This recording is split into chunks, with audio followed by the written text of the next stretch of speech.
Welcome everyone for the fourth online event for Transformative Technology Amman. Transformative Technology is an NGO that focuses on supporting entrepreneurs and innovators who are leveraging tech for mental health, well-being, and joy.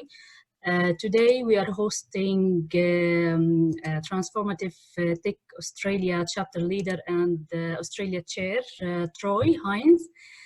Troy is a global mentor for Transformative Technology Academy, lead for Transformative Technologies Movement in Australia, and the founder of theSPACE, a startup and innovation incubator. Troy has worked with thousands of entrepreneurs across the planet to develop and commercialize ideas, and he has a lot of awards for innovation and for building the ecosystem in Australia. And we're proud to have you, Troy, for this webinar talking about transformative technologies. And we'd like to know more about you and what drives you to take this path and start the presentation. Please, the floor is yours.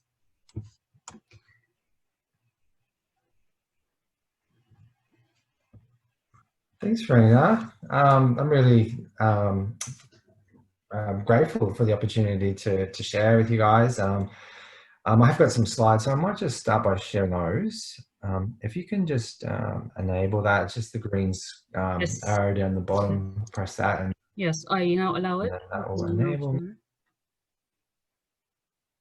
Beautiful. All right. Just get these slides up. All right. If they don't come up, you let me know. Is this, can you see some slides? Yes. There we go. All right. So yeah, thank you for the opportunity to share with you. I will go into a little bit of background on me, but I just wanted to sort of start by acknowledge everybody on the call and saying thanks for jumping on. Be great as much as possible. I appreciate as we get more people on, it may be harder to sort of have answer everybody's questions as we go. But if you do have a burning question, please feel free to jump in. This is kind of like our event. We've got a sort of about an hour to go through some slides, and there'll be a bit of time at the end for some Q&A.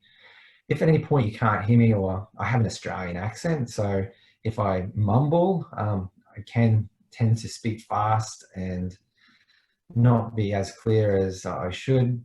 So please do just stop me if you need to for clarification. But I'm keen to just have some fun for the next hour. I really I really have bought into the transformative technology vision, and I'll sort of talk more about that as we go.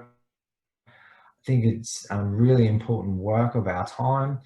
I love working with Nicole and the founders of TransTech. I think they're fantastic leaders. And Reena, other chapter leaders like yourself, it really is a privilege. So thanks for the opportunity to share this with you. And what we're talking about as part of this presentation is how to start a transformative technology business and why you should. Can you guys hear me okay? Can you just sort of let me know in the chat? That would be great. Bring the chat window up so I can see. Cool. All right. All right. Was there anything else that we should cover off before we get started, Reena? Can you repeat the question? Is there anything we should cover off before we get started? No, yeah, I think it's well, we can just start talking about transformative technology, but maybe we can. Yesterday, I was listening or watching one of Nicole's presentations, and she said by 2030 the first leading disease will be depression, and there is a gap between people who are involving in therapy and NLPs and all these things that solve these problems, and the number that will be increasing. So the only way is to use technology to close this gap. So this is as a start that was my mind. So yes, you can start trying. Yeah. And you mentioned also that it's Mental Health Day worldwide. Is that right? Yes, Today? it's the Mental Health World Day by accident. I don't know, but it's a good day to start this presentation. Yes. Yeah, cool. Yeah.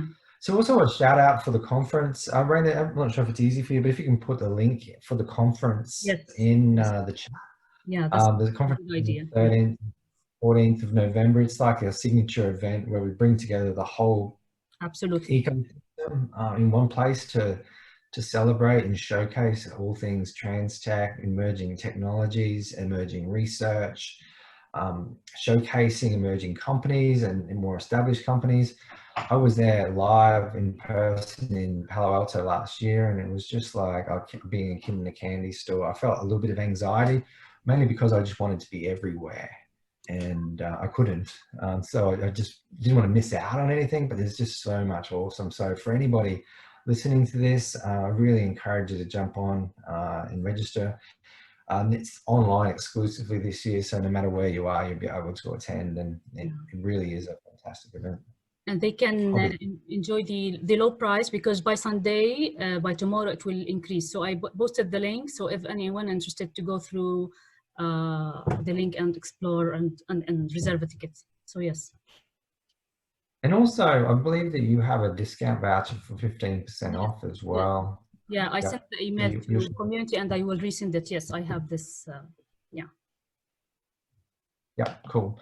So just jumping in a little bit about me, Raina, thanks for the introduction. I'm just going to whip through this really quickly. But for me, I'm like a long-term meditator. I'm meditating for 20 years, and it was suffering that really brought me to meditation. Like I had a highly sensitive person, and I didn't realize what that sensitivity was at the time, but it was causing me to suffer. So I started my personal development journey relatively early, and that led me to meditation. And it was a couple of a few years ago that I used to think technology was the problem, because I'd have to go and sit and meditate and recenter and reconnect to myself. And it was a realization from a mentor that meditation is actually a technology, an ancient technology, like thousands of year old technology, and that our technology of today should really be serving us to move forward. And so for me, I've got an incubator, a startup incubator I've had for now 8 years, and being introduced and connected to Transformative Technologies Global was the coming together of my two worlds: the personal development, the wellbeing, human performance, human potential, and startup world. And so I've been working in the startup space in Australia for the last 8 years or so, in a regional area, and helping to build regional ecosystems. Received a bunch of awards, but for me, it's really just how do you? It's one thing to have an idea, but it's a whole nother ball game. Like, ideas are kind of like buses, and I'm going to talk a little bit about this as we go through. By buses, like there's always going to be another bus coming. The magic with ideas is in the execution of those ideas. So we're going to talk a little bit about that today. We're going to talk about 3 key things, like why transformative technologies is something that you should consider being involved in. And I think there's beyond the humanitarian aspect of it, there's a real like economic, like business case. Like it's one of the fastest growing sectors at the moment. And then, so we're going to talk a little bit more about that. And then we're also going to talk about, how you would get started, like how to get started based on my experience as a, working in the startup space. This is great. So yeah, like jump in and ask questions. This is kind of what you were talking about before, Raina, I think to some extent. Like this is actually something that in one of Nicole's slides, it's like how our technology and our crisis are on this sort of, they've reached this exponential curve. But our humanity, our humanness is still on this linear curve. And we haven't, like, as our technology and the rate that information and our connections are like overwhelming us, we haven't developed the skills to effectively adapt to that. And to a large extent, it's causing significant problems for a lot of people. And it's what transformative technology aims to do as a movement, is to help bridge this gap. It's almost like pointing our technologies back down to humanity, our humanness, so that we can, you know, essentially use our technologies to help us to evolve, having our technologies serve us as opposed to us being served by our technologies. And the thing is, like, prior to COVID, and we experience it now a lot pre-COVID, is that, and I work a lot in the business space, so some of these slides are relevant to the business space, and probably a lot of the people on this call are business focused, but like, business is a tough sport. Like, when you go to undertake starting your own business, it's such an amazing personal and professional development opportunity, because it's freaking hard. It's like learning about 8 different languages. You've got sales and marketing, you've got administration, you've got accounting, you've got, you know, leadership, you've got human resources, and a whole bunch more of skills that you're trying to learn, with the view of nurturing your idea and getting it off the ground. And it's no wonder, you know, like that over half of small business owners are stressed, overstressed, and 8 and 10 are sacrificing sleep to keep the lights on. You know, like, this is a statistic from a research study done here in Australia from Smart Company, but I think that sort of statistic is relevant worldwide. Yeah, I would like to jump here.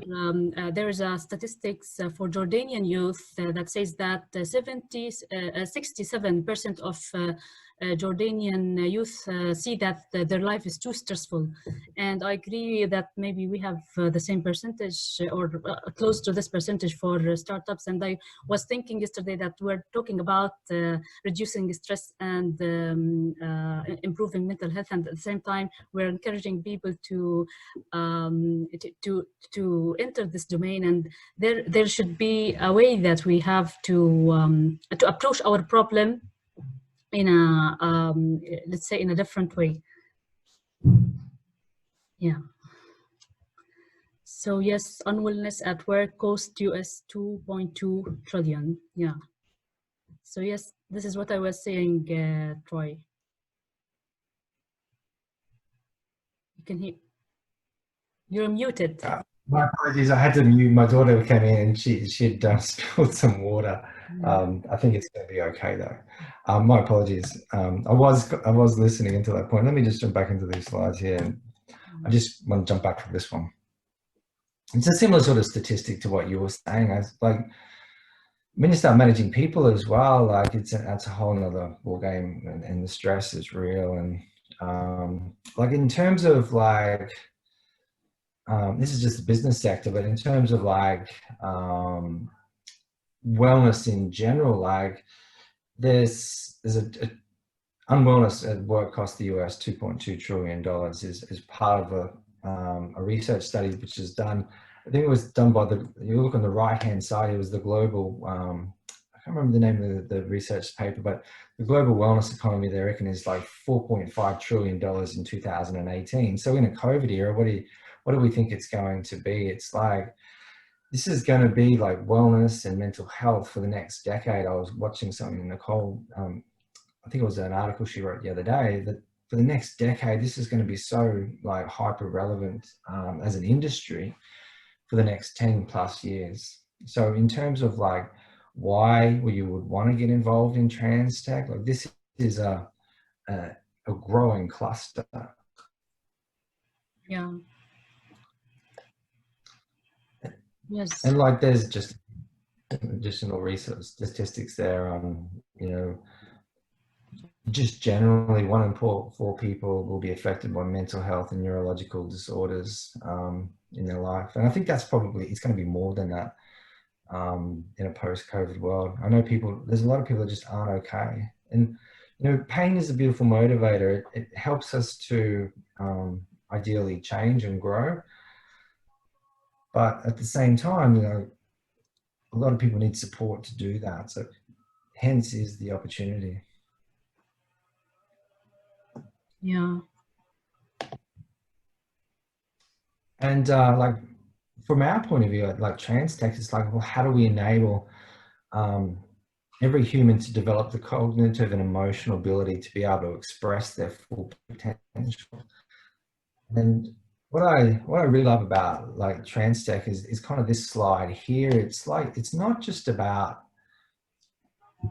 not having mental illness. It's like, you know, that's like just the beginning. Like that's where a lot of people are at right now. It's just helping them be okay, helping them get effective sleep, helping them manage their emotional well-being, helping them, you know, with the overwhelm and just general emotional intelligence. But that's just the beginning. Like in terms of human performance, our potential, and realizing a greater sense of purpose, TransTech like extends across a greater well-being spectrum where we can start applying technologies.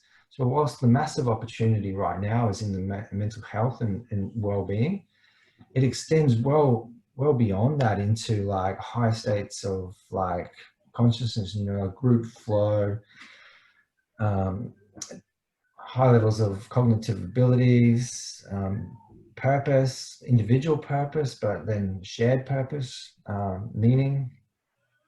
I'm not sure if you want to have any comments on any of this, Raina. Yes, actually, I was reading Yuval book, 21st Lessons for the 21st Century, and he talked about meaning and talked about also meditation, and he talked about the fourth.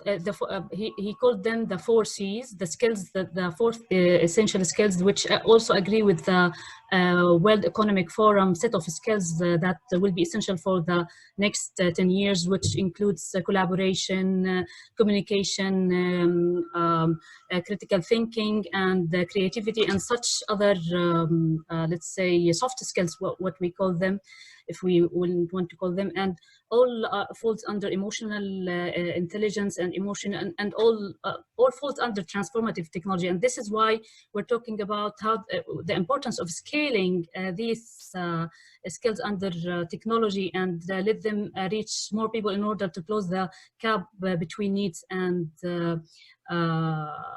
let's say, and the need and the close the gap between demand and need. So yes, this is a very important thing. Yeah. Yeah. And that's it, like with the fourth industrial revolution, like almost upon us, like a lot of the fundamental jobs will be taken away. And it's like like Yuval talks about in his books, it's like our ability to be able to, our humanness, our creativity, our ability to be able to collaborate, work together, connect to a greater sense of individual purpose and be able to express that. And fundamentally, I'm not sure what it's like in Jordan, but I know in Australia, our schools are lagging behind in terms of their, and I know when I finished school, which is about 20 or so years ago now, I had no idea who I was or what I wanted to do with my life. And I just was so sick of learning stuff that I didn't care about. It was like, I never want to have to learn another thing again for the rest of my life. And it wasn't until like the pain got bad enough that I started to then self-learn, that I got myself onto a path. But I feel that, yeah, it's, there's a lot of opportunity here within TransTech. Yes, sure. I agree with you. Both people here in Jordan also look out for soul searching, let's say, journeys and purpose of life and finding their life purpose and all these things. And I think it will become by the upcoming years as a global movement, let's say, because maybe the as Yuval in another book said that the upcoming agenda for humankind is longevity, happiness, maybe because of the having the healthcare system and the let's say the health in general improved. So people now started to think more about the meaning of life and what is beyond our living. So Yeah, I think the three quests that he mentions is that longevity, to not have to die, happiness, like to be happy, like fundamentally, and then to become gods, like to, you know, like, I'm not sure. Have you read Homo Deus, his second book? The second book, you mean Sapiens, Homo Deus and Sapiens? Yeah, Homo Deus, the second one. I started to read only Homo Deus and the 21st lessons for 21st century, yeah, but not Sapiens. Yeah, they're all good books.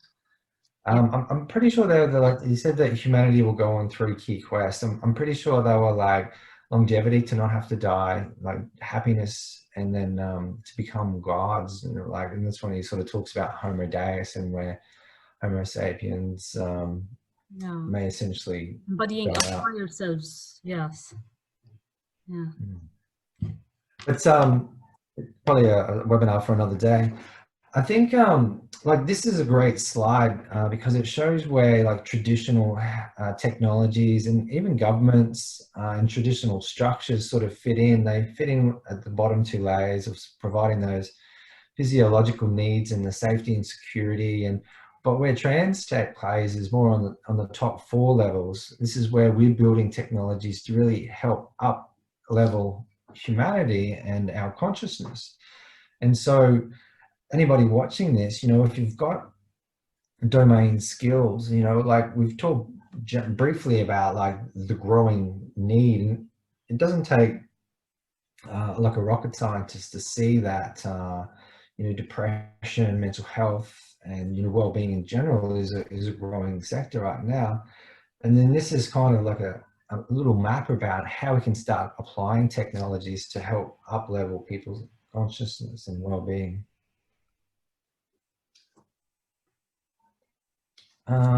And then looking at the different technologies, like this is kind of like 12 major areas of transformative technology from sensor tech, and I'll go through a whole bunch of examples of these. But sensor tech, you know, data tech like AI and machine learning and so forth, and neurotech, EEG, fMRI, and neurostim, biofeedback tech, biotech, biostim tech. I won't go through them all, but you can see these here. And I'll send through a copy of the slides for everybody. This is taken from one of Nicole's presentations. Yeah. And then like applying those technologies in different ways, some like assessing, like using the tech to assess what's actually happening, others to amplify, some to enhance, and then others yet to help connect as well, connect us. So there's different ways that these technologies can be applied. Yeah. I kind of see it like there's 2 key paths moving forward with these technologies. This may be a bit of a digression, but it's like there's a pink path and the grey path. And the pink path is we apply these technologies to humanity in such a way that we still stay pink, but we amplify, like it enhance, like the Aura Ring is a great example of that. It provides data, insight that around my sleep, around my activity, around my recovery. And with that insight, it helps me to make conscious decisions. So that's an example of technology helping me to become more conscious. And then you've got the more of the grey path where we integrate with technology, which is more like the Homo Deus, as what Yuval talks about, and where Elon Musk is going with his neural link, where we integrate with technology and we become more like cybergenic. And I'm not sure like that either of these are good or bad, but they're just both very interesting paths to follow as consciousness and technology continues to evolve. I'm not sure if you've got any thoughts on that one. Yeah. These are just some examples of the different technologies and how they're being applied. Yes. I think that I just think we've got 5 minutes left in this meeting. we can. I tried Is actually it? to upgrade, but it failed. But we can sign out and then sign in again, and we continue. Yeah. Just jump back in. Yep. Cool.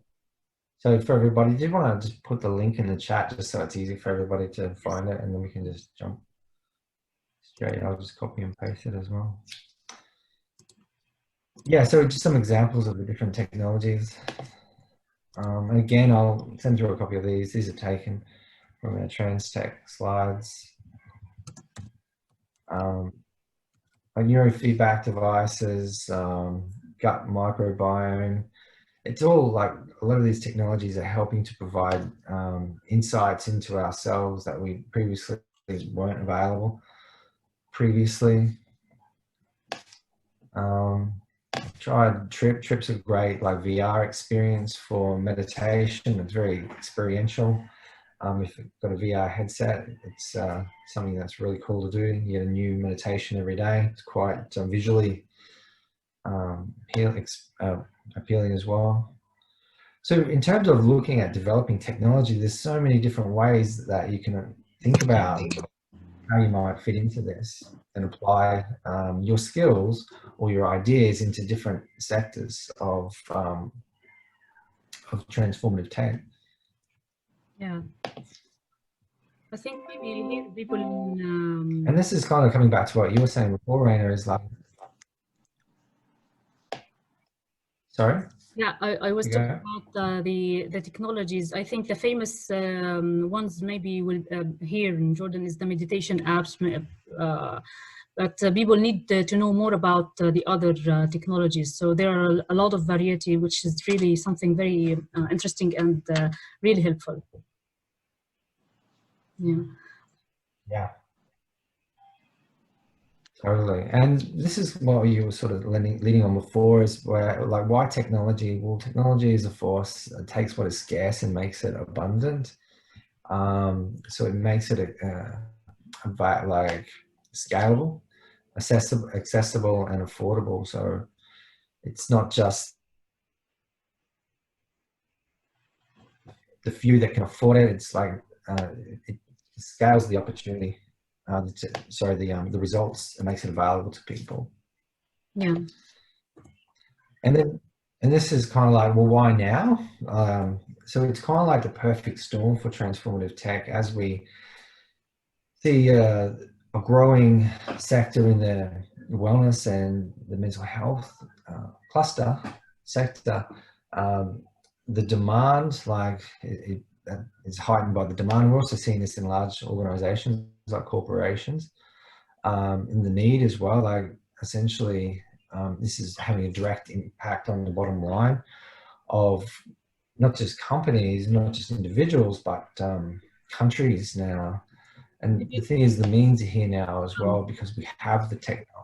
Sorry, Troy, maybe we can stop here, and you just would like to ask everyone to when the meeting is logged out to log in again, because we didn't continue yet. We have yet interesting things to share. So please rejoin under the link that I shared, under the same meeting link, this one. So because we are near closing this. We're getting to the meaty bits of like, how does this apply to you? Sorry? So yeah, please do come back. Yes, please come. We're just about to, so that's why technology and why now? Yeah. So like for me, like ultimately, this is one of the key reasons why I bought into TransTech. It's like I have a shared vision of helping consciousness to evolve on the planet, and essentially the vision of transformative technologies as a movement is to help elevate the consciousness of 1 billion people by 2030 and 2 billion by 2050. And why 2 billion? It's because as part of a UPenn study, they identified that in any online community, when you reach 25% of that online community, you reach a tipping point where it flips everybody. So fundamentally, if we can get to 2 billion people by 2050, 8 billion people on the planet at that time, we'll move into a higher state of consciousness collectively. Yeah, this applies And to the, fundamentally, that's what I'm. yeah. So this applies to the 80-20 rule. So 20% of, if we have 20% of the population, this will transform the overall consciousness of the whole planet.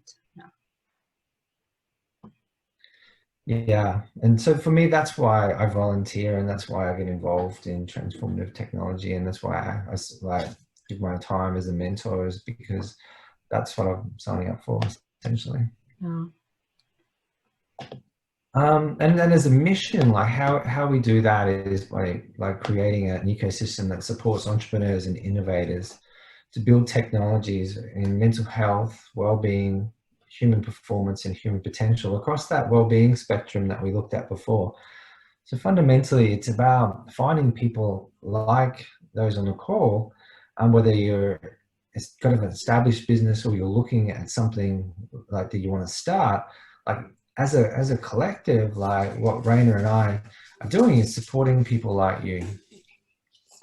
Yeah.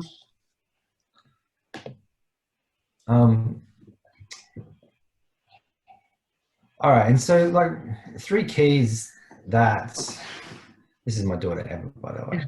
3 keys that we're looking at. I can't help you right now, darling. You have to go sort it out. So 3 keys to starting a transformative business, a transformative technology business that I wanted to go through with you is like, so we're part of a global ecosystem that wants you to succeed. So like as an entrepreneur and innovator, like that's fundamentally our mission, is to support entrepreneurs and innovators. So I want to sort of drop in and just share with you what that ecosystem looks like. And then I want to show you a tool like idea screening. Like fundamentally, where it starts, a business starts is, with an idea. And there's a lot can be done at that idea stage to determine if that idea is the one that you should pursue. So I just want to quickly share a tool with you regarding that. And look at like from there, how to take a first step. Like I've got an idea, how do I take this first step? And essentially, like my job as a startup innovation coach or a mentor is to help this to happen as risk aversely as possible. And by risk is like the loss of time, money, and energy. And these are going to be key resources that you're going to need as you undertake your business. So you want to exercise and use them strategically. How does that sound? Yes, actually,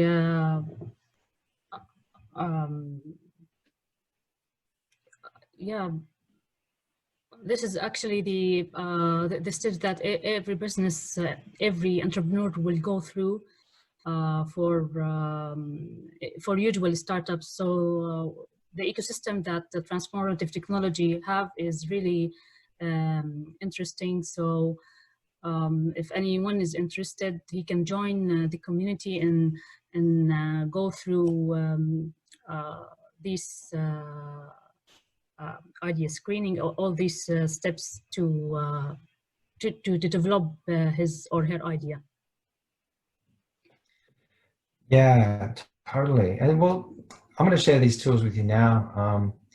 It's like being part of the trans tech ecosystem is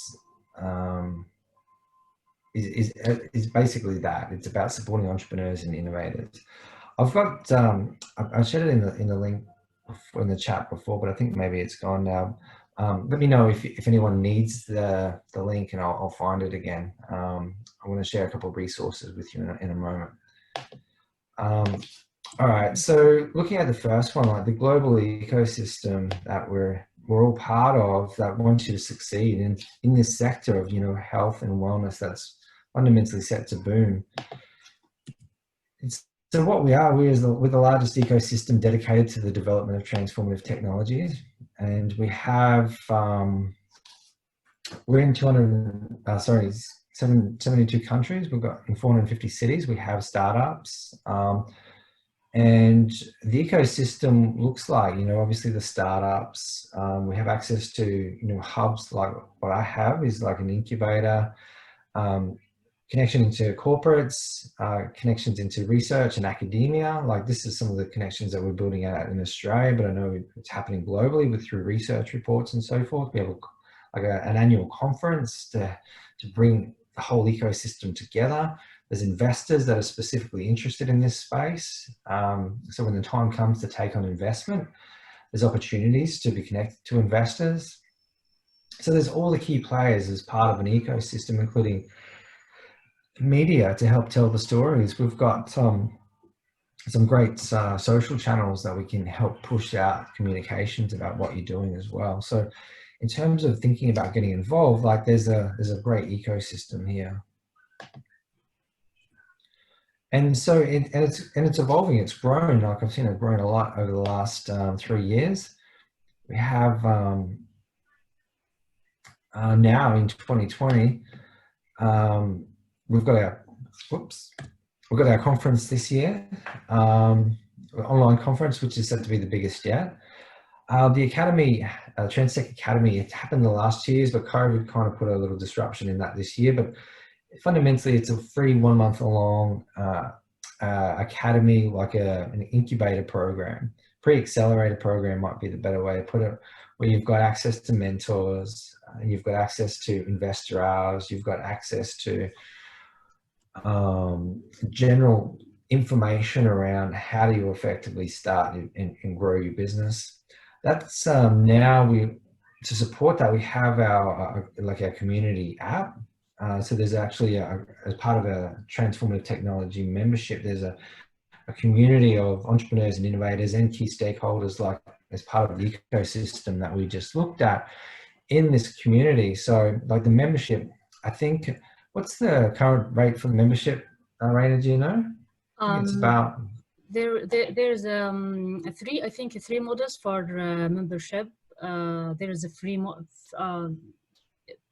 one of them is a free, and then there's advanced, and the other one is full, or I forgot the word, but there are 3 membership models. One of them is a free, so they can join the community through Mighty Networks, which is really really very resourceful community for anyone who would like to start or even ask any question for any mentor or any one in this ecosystem.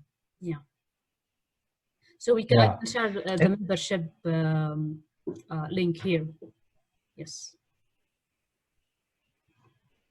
It really is like, it's our tribe. It's our tribe of people that get this space, and it's growing astronomically. And that's a key part of, like, when you're looking to start a business like this, or grow a business if you've already started, is to find not just other like-minded people, but the right tribe in general, with the broader key stakeholders. And which brings me to my next slide, which is like the chapters. Like you'll see on this slide here, in 2019 there was 15 chapters. Jordan is one, Queensland and Australia is another. Now there's 40 chapters around the world. So like I could connect with Raina and say, hey, I've got a startup that is interested in connecting with key stakeholder in Jordan. Can you help me out? And so then my startups could, it's a warm introduction. And the same, like if you guys, anybody in Jordan or wherever you're watching this from, need some support in connecting with a corporate or a government in Australia, well then, you've got that that connection. So in terms of support for entrepreneurs and innovators, it's such an amazing structure where we've pretty much covering the globe with key supporters, or the ability to be able to be supported through these chapters and other resources like the conference. So my key point number one is, like in looking at starting a Transtech business, you're plugging into an established and growing ecosystem that's not just been going for the last couple of years. It actually started at the conferences and so forth started. I think now 6 years they've been running conferences. 3 years ago, sorry, they started the academy. And so we went last year from 15 chapters around the world to now 40 chapters around the world. So the support that's available is growing. So now's a great time to be thinking about starting a business in this space. Yeah.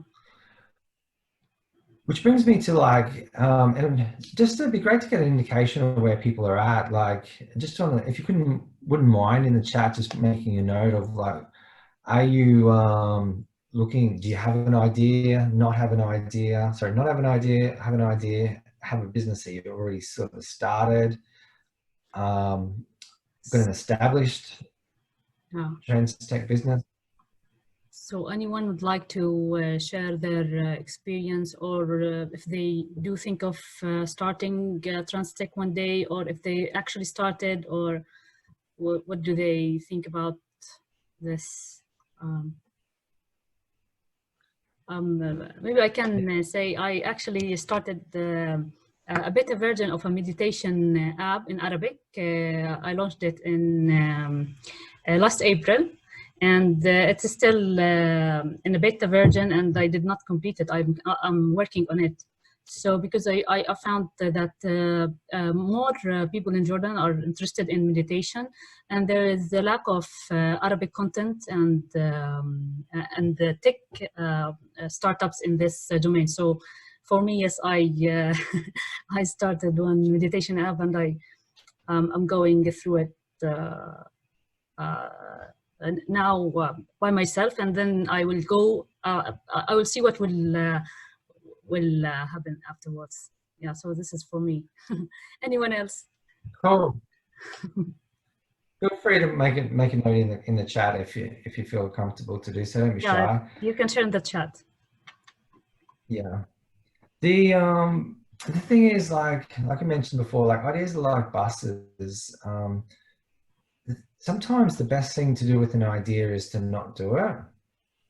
And I say that because it's better to realize now up front, as opposed to a year down the track where you've poured a year of your life into it and all this time and resources, and then to realize, well, that's not it.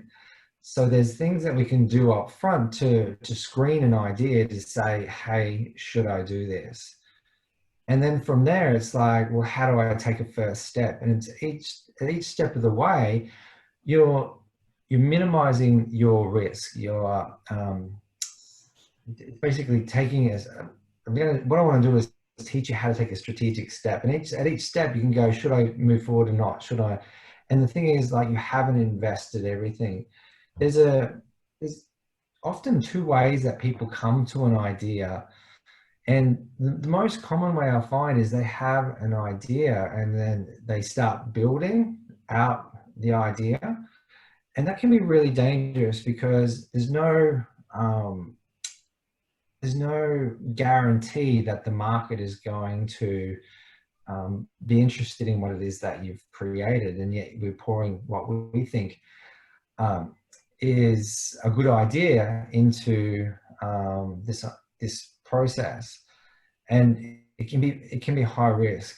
In my experience, is like there's an entrepreneurial scale that people tend to fall along. On one end of the scale, there's the people that will analyze and they'll like overanalyze to the point where they end up doing nothing. And then on the other end of the scale is there's the people that have a good idea, or have an idea and they go, wow, this is a good idea, and they jump off and they start building it. And the culture in the startup space is, jump off the cliff and build the parachute on the way down. And I used to be like that.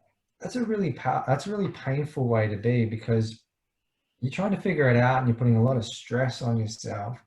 And what I want to show you is like where we really want to be is in the middle. So you've got an insight, you've got an idea, and then like how do you objectively test that idea in the marketplace without betting the farm, so to speak. I'm not sure if that's a saying in Jordan, without pouring all your resources in it. And so what we want to do is move forward as risk aversely as possible. Yeah. So that's what we're going to do now. I don't have it yet, but I thought interesting and will surely be helpful in the future. Yeah, awesome. Thanks for sharing that. And so, like, this is about idea screening. I'll share this. I'll share this link with you. Well, let's quickly just work through this, but I'll share this as a resource for you as well. So this is an idea screening tool because fundamentally ideas are intangible. And so what we want to do is take it and make it tangible, and then we can start working with it. See here, there's like an external component and an internal. Can you see me drawing on that? Yes, yeah, the external Right. and the internal, yeah.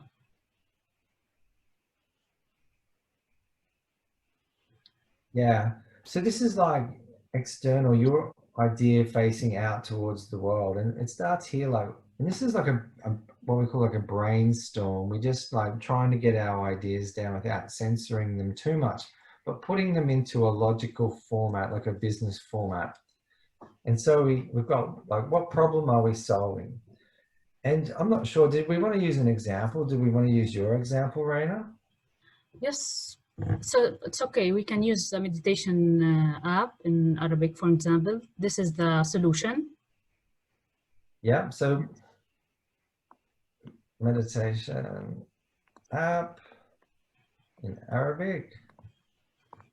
And so the problem is, what was the problem that you were looking to solve?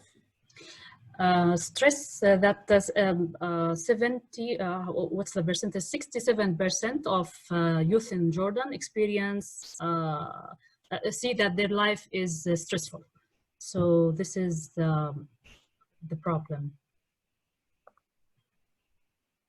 Yeah, cool. So 67% of life stressful.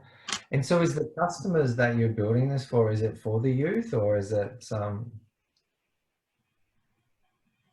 then we look at like the problem that we're solving, or the value that you're creating is that you want to help relieve the stress within the youth. You also mentioned before that there wasn't good Arabic content in meditation. Exactly. There's a lack of tech resources for mental health and well-being in general in Arabic. Yes. Yep. And so it could be, the customer could be youth, or it could be just like Arabic speaking nations. Yes, let's say that the people are interested. When I was making Instagram ads, it's from, we can say from 18 to 45 or to 50. It was this category. Yes, we can. Yep. Yeah. 18 to 45, Arabic speaking, yeah, generally. And so then the solution you were like considering is a meditation app, but focused around Arabic content. Yeah. Yes. My writing is not very clear. I am sorry. No problem. And so then the channels is like, well, how will we reach our customers? And then, so we start thinking about, and this is just a brainstorm at this stage, just to get us thinking in the direction, knowing that we're going to have to create channels to reach. So how will you look to communicate with your customers that you've got this? So social media, one of them. Yeah. Until now, it's social media. I did not think of something else. Yes. So it could be like paid or organic as well. Yes. Could and be emailing. It could be through conferences like the TransTech conference. Yes. Could be through mental health events. Yes, that's right. Right, there's heaps of different, and at this stage you just want to sort of brainstorm, get them all down. Yeah. And then revenue, like how you make money. And again, this is just thinking, it's brainstorming. Yeah. For someone just starting out with an idea, like this is a way to just structure an idea where we're looking at it externally, how your idea is going to be represented out, and then internally. And the thing is, if you've got multiple ideas, you can do this for each idea and you can see how quickly we're doing it. Like really, it should take no longer than 5 minutes to do this for each one. And then you can look at them objectively and go, which one should I do? And we'll talk more about that in a sec. But so revenue, business model? Until now, I did not implement it, but in the future, I think of in-app purchases and maybe subscription later on, maybe 2 models, but in-app purchases is one of them. Let's take one example. Yep. Okay. So then we flip it back down internally. So this is your idea facing to you. It's like, well, what costs are involved in sort of building this? So you need an app developer, right? So you need to build an app. Yes. For the meanwhile, I'm developing it. So, but in the future, yes, I may need a developer who's more experienced than, yes.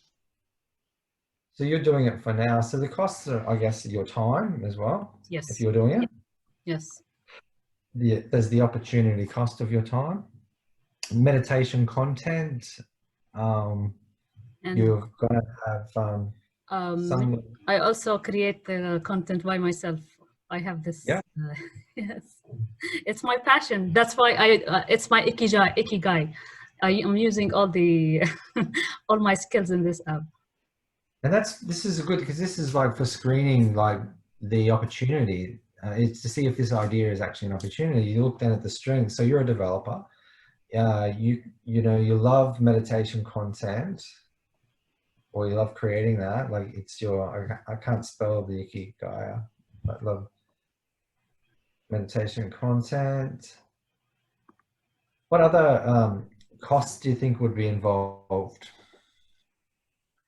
I think eventually there's going to be marketing costs, right? Yes, marketing costs, of course. Marketing and posting and yeah, maybe when it will be when it's mature enough, it needs maybe a place or incubator or office, or I don't know about. Yeah. This is when. Oops, sorry, my pen hit the wrong spot. So an office. And then so the strengths, what other strengths do you have? So you're a part of the trans tech community as well. That's a strength. Yeah.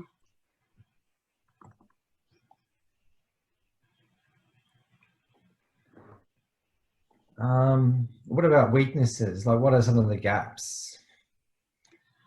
I think what skills and resources to the project. Maybe currently I am and I'm not working on it full time, so this is a weakness. Yeah. So it's a side hustle.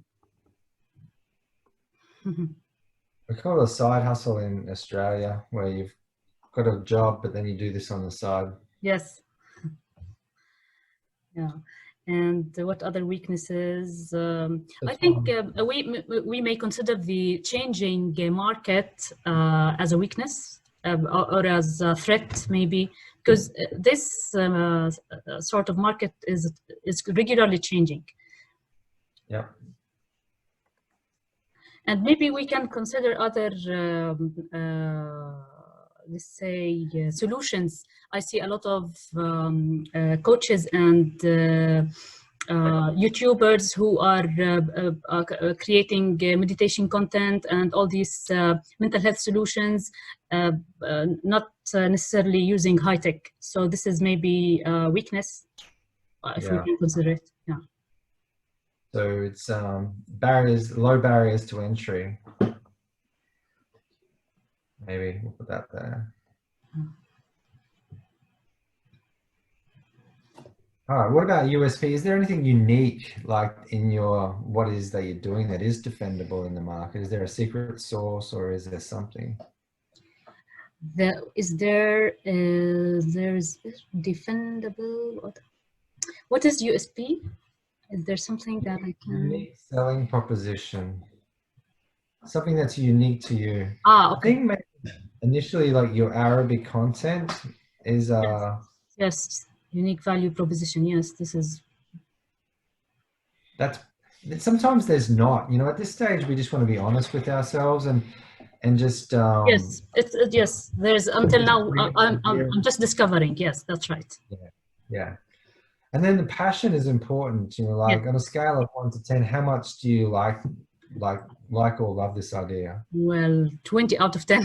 It's my ikigai. So I am passionate about it.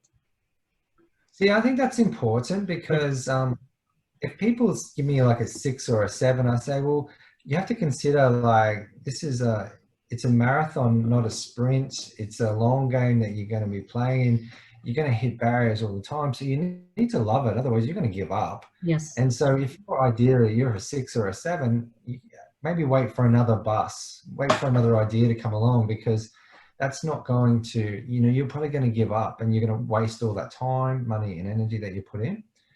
And so we can see here, like looking at this as an idea, we can sort of look at it objectively now and think whether I should take another step. Like, should I do this? And if you've got multiple ideas, you can see them side by side and say, hey, should I do this?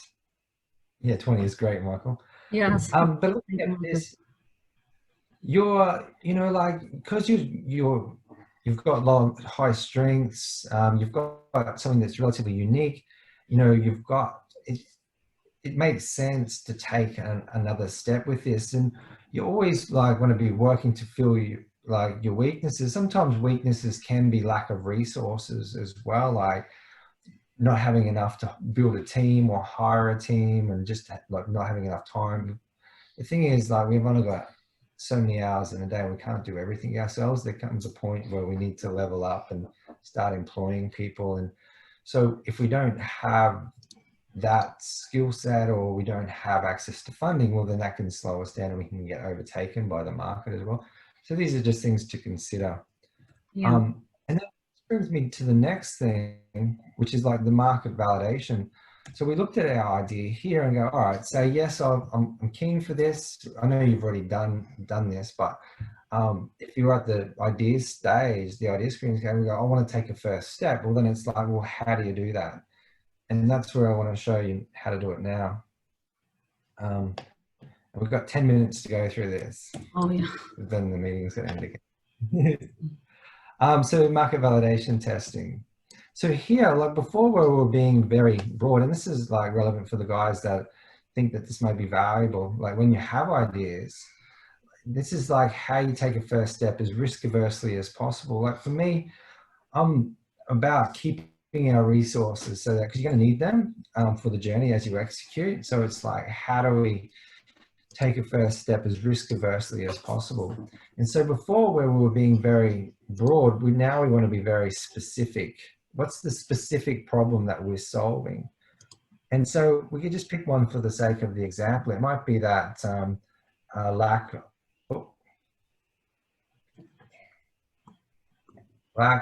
of good Content. Arabic, meditation content. And who's the specific beachhead? So it might be Jordan. It may even be, you might go more narrow than that. You might pick a specific market segment in Jordan, like somebody mentioned before, like elderly people don't have access to Instagram. So it might be that we choose, I don't know, just for the sake of this example, say elderly. And we want to be very specific, because the more specific we are, the easier it is with the channels. Like we know how to reach them. Well, we know elderly people often can congregate in certain areas. Maybe it's nursing homes, maybe it's in clubs that, you know, cater towards elderly people. So it becomes, the more specific it is, the more easier it is. So let's just say how we're going to reach our customers. Maybe we're going to say we're going to target retirement villages. I'm not sure. Do you have retirement villages over there? Retirement what? they're like retirement villages where, No, we don't have such thing. Retirement all village. right, so let's not do that. No. Where do older people tend to congregate? Okay. No, we don't have. But maybe I think We can choose. the most common channels is through social media and right. Okay, so maybe we don't choose the elderly. Maybe we choose Jordan youth, Yeah, Jordan Youth. and then we go through Instagram. And in this stage, like what we're looking at here is doing an iteration. You'll see there's iteration number. This is iteration number 1. It's just one learning cycle that we're moving towards. And what we're looking to do up here is create an assumption that we're going to then test in the marketplace. So it's like we're assuming that the lack of good Arabic content, meditation content that maybe it's not youth. Maybe it's Jordan. So we're looking at the lack of good Arabic meditation content. We're assuming that that's stopping people from, you know, using meditation as a tool maybe. So we can use youth. And this is like, what we're looking to do is actually take an actionable step now.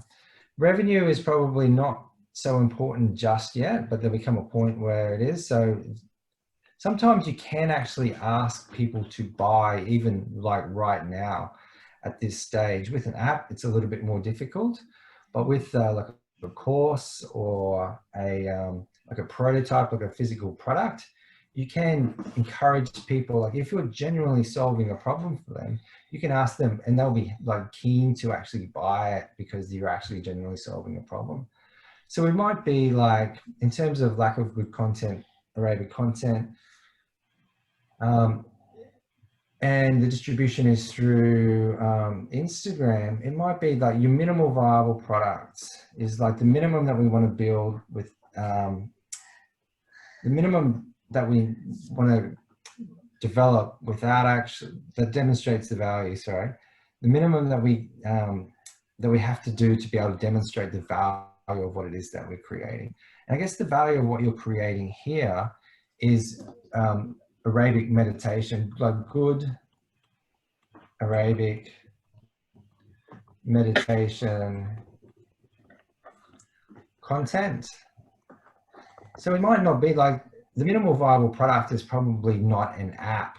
It could be a series of meditations that you push out through Instagram. Yeah. And you know what, if no one cares or no one likes them or no one shares them on Instagram, that's going to tell you something. Say you put out, what I'm going to do is going to put out 4 good quality Arabic meditations through Instagram and see how people respond. And if no one responds or no one cares, well, then you go, what did I learn there? Yeah. You learned something, right? And it hasn't really cost you that much. You haven't gone and spent 3 months building an app. You haven't done all these things. And so it's really just about learning. And then you take that learning and you go, what do I know now? Hey, there was like, of that, the people that liked it, shared it, were this age. And so then you can refine this and do it again. So then you do iteration number 2 and you go, what problem am I solving? Who am I solving it for? And you're constantly evolving our minimal viable product, the minimum that we need to build, because it's about mitigating risk, being the loss of time, money, and energy. Is this making sense? Yes, this is interesting. Actually, I shared one of the meditations through SoundCloud, and I saw engagement on this meditation. And I also shared I did not continue the app at once. I just made one program and put it through the app and let my friends or people that I know that are interested in meditation to try it, and they like it. But I think, as you said, I have to take more wider people in order to take a real sense of what I'm doing. That's right. Yeah. Well, it's a matter of going through these learning cycles and like creating specific assumptions and then testing those assumptions. It might be that you don't end up creating a meditation app. It might be that you create a YouTube channel or an Instagram channel because that's what the market wants. They don't necessarily. So it's through this working with the market that we find this out. Yeah, interesting.